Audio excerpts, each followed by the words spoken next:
आज की जो वीडियो है साथियों, ये वीडियो उन महिलाओं के ऊपर है जो महिलाओं का फ़ायदा उठाकर किसी को नाजायज़ उलझाने का काम जो करती हैं, उनके विषय में ये वीडियो है। हाँ, जो हमारी माताएँ बहनें जिनकी कोई गलती नहीं है, जिनके साथ शोषण होता है और वो रियल है, अगर उसके खिलाफ कोई एफआईआर होती है तो वो बात ठीक है, उसके बारे में मैं कुछ नहीं कहूँगा। जो ठीक है उसके बारे में कुछ नहीं कह रहा। मैं उन महिलाओं के बारे में कहता हूँ, वो महिलाओं का फ़ायदा उठाकर किसी जिस आदमी की कोई गलती नहीं होती और उस आदमी को अड़झाया जाता है, उसके खिलाफ एफआईआर होती है, वो बेचारा जेल में जाता है और वे लोग काफ़ी स्ट्रेस में रहते हैं। तो ऐसी इसी के बारे में मैं कुछ वीडियो रखूँगा, तो कोई सारी महिलाएं ये ना सोचे कि हमारे ऊपर जो है ये वीडियो है। नहीं, जो अच्छी हैं उनके ऊपर कुछ नहीं है। जो महिला किसी आदमी को नाजायज़ उलझाती हैं, ये वीडियो उनके ऊपर है।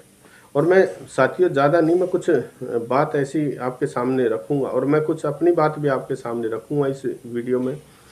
हम 2014 की बात है। 2014 में हम चाहते थे कि बाबा साहब डॉक्टर अम्बेडकर जी की जो स्टैचू है वो अम्बेडकर चौपाल के अंदर स्थापित हो। ऐसी हमारी सोच थी, हमारी एक एनजीओ थी। तो साथियों, मैं आपको बताना चाहता हूँ, जो हमारी जो पार्टी थी, जो चाहती थी कि बाबा साहब डॉक्टर अम्बेडकर जी की स्टैचू इस चौपाल में ना हो, ऐसी उनकी सोच रही। तो उन्होंने एक बात सोची कि वैसे तो ये लोग अड़झे नहीं, इनको अड़झाने के लिए आप अपनी महिलाओं की हेल्प आप लोग लो। और मैं आपको बताना चाहता हूँ साथियों कि उन महिलाओं की उम्र 50 साल से ऊपर थी और हमारी रही होगी 27-28 साल। जो हमारे साथी थे सबकी उम्र इतनी थी। एक तो हमारा रिटायरमेंट थी, एक हमारे साथ जो आदमी था उनकी उम्र 60 साल से ऊपर थी। तो इन लोगों ने जो एंटी जो पार्टी थी उसने ये काम जो किया कि अपनी महिलाओं का नाम मतलब हमारी महिला के साथ इन्होंने छेड़खानी की, ऐसी उन्होंने 100 नंबर पर कॉल की और उसी आधार पर जो है 164 के बयान कोर्ट में हुए। उन महिलाओं ने ये बात कही कि हमारे साथ छेड़खानी इन लोगों ने की और हमारे खिलाफ एफआईआर हुई और 354 का हमारे ऊपर एफआईआर हो गई।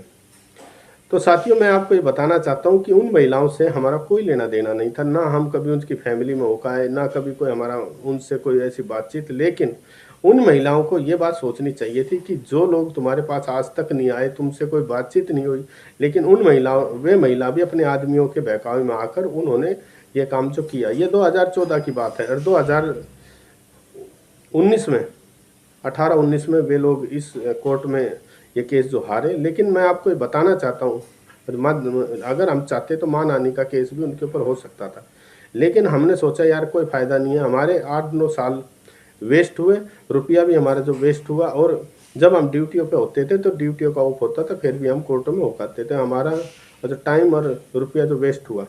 तो ऐसे कितने जो केस हैं, दहेज के केस हैं कि महिला एलर्जी के कारण उनके जो जिससे शादी होती है उसको भी अड़ जाने के चक्कर में अपने सास ससुर उनकी जो सारे परिवार का नाम एफआईआर में हो जाता है। और कितने लोग जो ऐसे ही उनके अरेस्ट भी होते हैं, वो जेलों में होते हैं।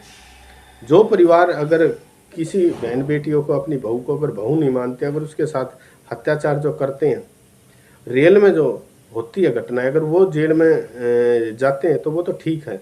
लेकिन जो महिलाएं अपने सास ससुर की इज्जत नहीं करती, अपने आदमी की इज्जत नहीं करती, रोज घर में उसका झगड़ा रहता है, तो मैं ऐसी महिलाओं से ये बात कहना चाहता हूँ कि बिना रिस्पेक्ट के रिस्पेक्ट आपको मिल नहीं सकती।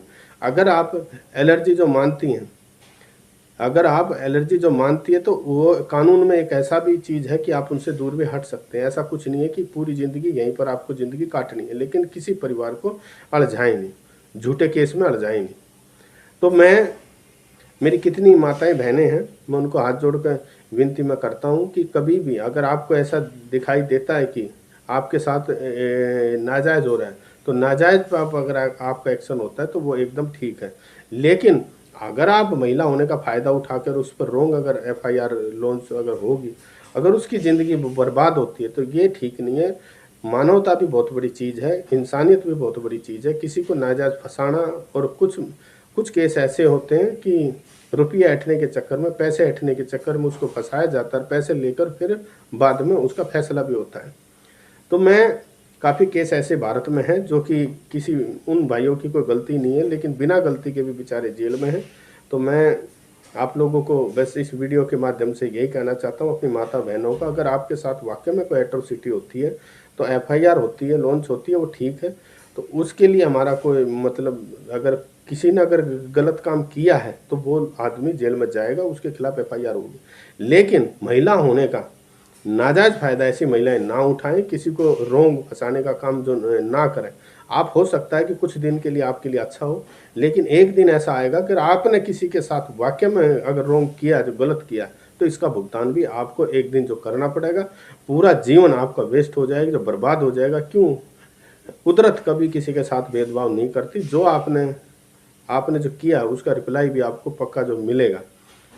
जय भीम, जय भारत, जय सतगुरु रविदास महाराज जी की।